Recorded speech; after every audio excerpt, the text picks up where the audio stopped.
The Ed Matei Foundation presents History. Nope, strike that. Our story. Exploring our past from different perspectives. Let's take a look back at a few things that happened on January 27th. Before we begin, I want to have a word with the grown-ups.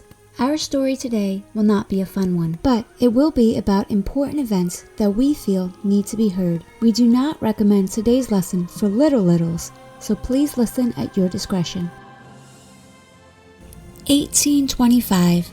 Indian Territory established. We'll learn more about the Indian Removal Act and the Trail of Tears, one of the darkest chapters in American history, later this year. But all of that was set in motion on January 27th, 1825, when, as one of his last acts as president, James Monroe would request and receive permission to create the Indian Territories. The territory itself, which would later become Oklahoma, was an idea conceived by Secretary of War John C. Calhoun to remove the indigenous peoples from their native lands east of the Mississippi River in order to lay claim not only to the lands, but the resources, including gold, found there. While incoming President John Quincy Adams followed through with the policy under a belief that it would be non-forceful, non-violent, and even voluntary, as we'll learn later this year, none of that was true. 1945. Auschwitz liberated. During World War II, Auschwitz, in Nazi-occupied Poland, was a complex of over 40 concentration and extermination camps.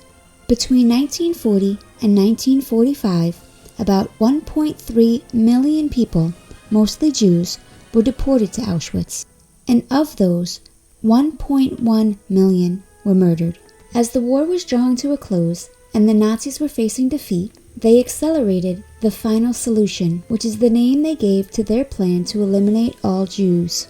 Then, on January 27, 1945, the Soviet Army, on their westward advance through Poland, arrived at Auschwitz and would liberate the 7,000 prisoners that remained.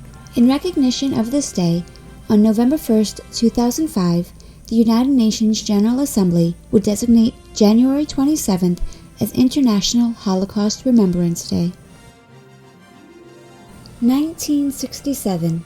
Apollo 1. With the success of the Mercury and Gemini programs, that's right, Gemini, not Gemini, in the early to mid-60s, NASA's next goal was to land a man on the moon. The Apollo program, which it became known as, was scheduled to launch on February 21, 1967, with Apollo 1. The crew, Virgil Gus Grissom, Ed White, and Roger Chaffee, would test the Apollo spacecraft systems in Earth's orbit. Unfortunately, on January 27, 1967, an electrical fire occurred during a pre-launch test of the command module, and all 3 astronauts would lose their lives. While the Apollo 1 fire was the first major disaster in the history of the U.S. space program, sadly, it wouldn't be its last, but we'll learn more about that tomorrow. Thanks for listening. Don't forget to join us tomorrow to hear more of our story.